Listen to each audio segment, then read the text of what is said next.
Hi guys, and welcome to Nerd Attic's Resurrection section. This is a video today on ZX Spectrum Plus. This Spectrum has had a few things wrong with it. It's been sitting in my pile of stuff ready to do something with. I've looked at it once before. It has a keyboard membrane problem.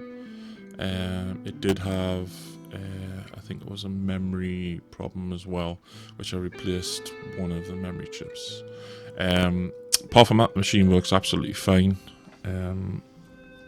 People basically grabbing one of these to literally put their NGO boards in. I thought, well, I'll show you how to replace the membrane because it's quite easy. So as you can see, I'm just literally unscrewing the back screws at the moment. In order to put an NGO board in there, you will have to do some cutting. I've just speeded this up a bit because I'm only taking screws out. Now, a lot of people think, oh, changing the keyboard membrane, oh, this will be really hard. It really isn't. All you need is a screwdriver. This is the only tricky bit. Just make sure when you take the ribbons out, you don't damage the board. They're quite brittle, these membranes. I don't know why I'm taking so long to pull this out here, but it's broken anyway, so it needs to be replaced. So as you can see, there's the main board. I'm not sure what to do with this. I think I might make this into an NGO as well, to be fair. But let's get the keyboard working first. So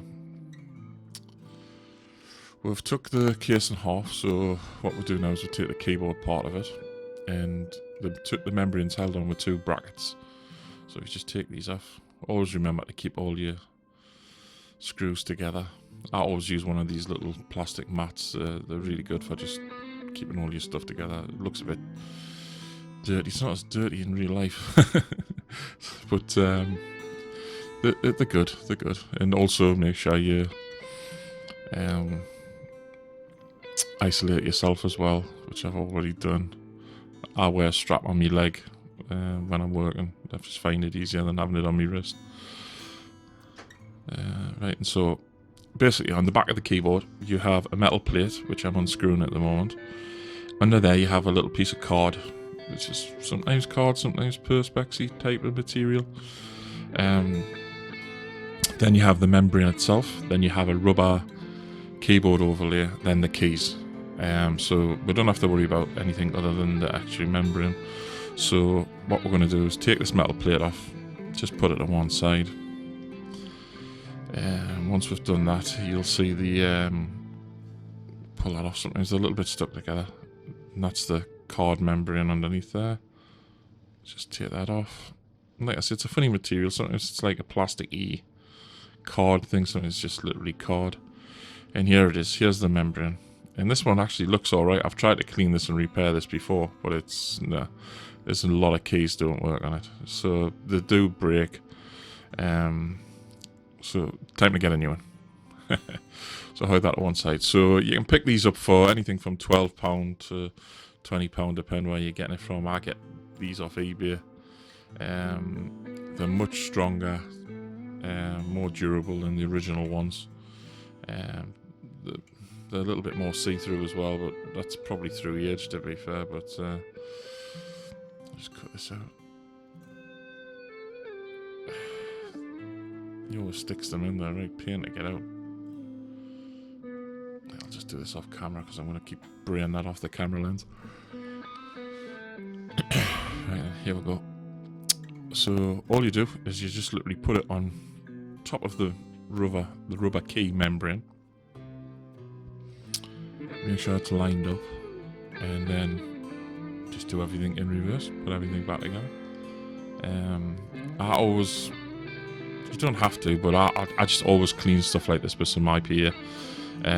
Just give it a quick rub down, just so there's no grease off your fingers.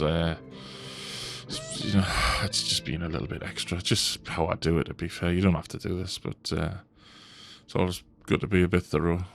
Just give it a quick little. There you go. And just line up these holes so they're bang on. There you go, pretty much done. And the thinner ribbon always goes to the right. And put this card back on, make sure they're all lined up. And don't worry about if it's not 100%, because I'll show you what I do. And then put the metal plate on, as long as it's close.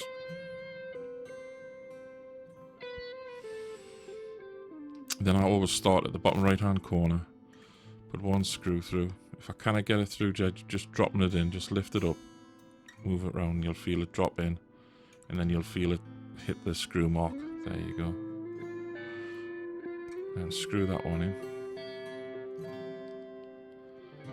And you don't want these too tight, but you don't want them slack. So don't over tighten them, because you'll damage the membrane. So and just make sure that one's in, and then once you've got two in, that's it. It's pretty much lined up. And then always go around in a circle. It's just the way I do it.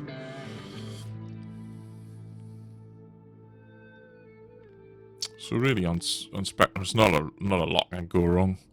99% of the time it's memory problems. Sometimes the ULA, sometimes the CPU. Membrane problems. That's about it. And like I say, luckily you can buy these membranes still, so it's not a problem. This will last another 25, 30 years. No problem, probably longer, to be honest. It's better. It's made better than the original one was.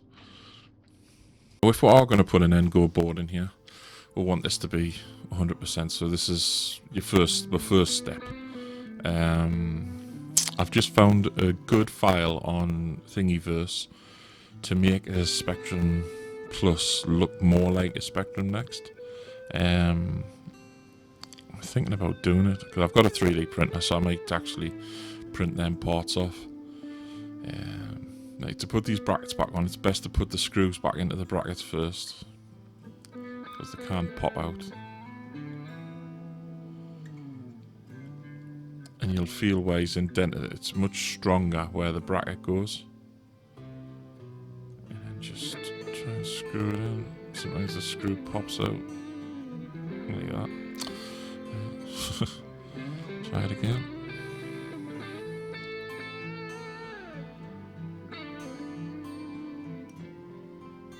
Yeah, that feels better. There you go.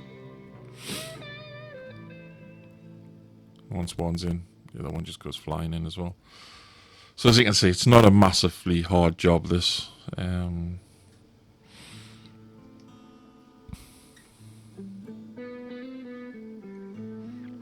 put the thinner one on. And as you can see, it starts bending back towards where it needs to be.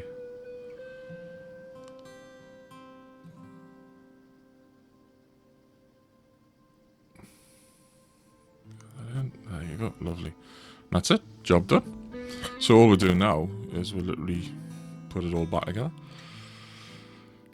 Now, I'm just going to put this back together and I'll test it, and then I'll work out how I'm going to do the cutting. Now, the video I've seen with this guy who puts the extra bits in, he goes all out with it and puts LEDs where the next buttons are and stuff like that. He's come up with a good idea, actually. Instead of cutting more holes for the pie and stuff like that, he just allocates it off to the right because there's enough space for it. So I think I will do that. I mean, the only thing is I hate, you know, just I might see if I can get another case, because like this is a working Spectrum Plus now. I don't really want to have a machine without a case. It's the hard thing when you do this. I don't like doing, like, even though I would have a lovely Spectrum Next with an NGO board in, I don't want to destroy another machine to do it. So I think I'll just try and pick up another case, to be fair, on a machine that's either completely dead or a one that's sometimes you go on eBay and buy the cases on their own for a couple of, like, 20 quid or something, because somebody's harvested the Spectrum board and doesn't want the case. So it's just a matter of tightening up all the screws, putting it back together, and then I'll do a test off screen. But to be honest, you cannot really knack this up if you just follow the simple instructions and follow along there. You'll be fine. All the screws are the same except for the middle one on the bottom. That's a slightly longer screw.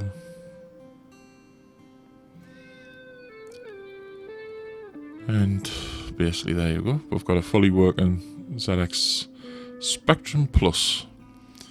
Yeah, I think I'm going to keep this as it is. It seems to be the wrong thing to rip this out. I might also use this as a bit of a competition prize. I don't need it. I've got hundreds of these bloody things.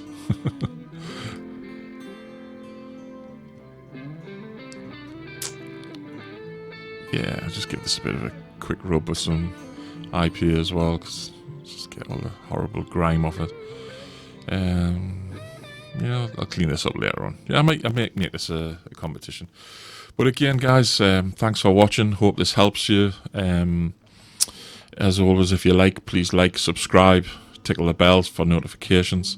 Again, totally humbled how the channel's growing all the time. Again, if you have any requests, I think my next video I'm going to do is teaching you how to solder, how to get hard to get chips off a board without damaging the wires. So I'll do that soon. Take care, guys, and I'll see you soon.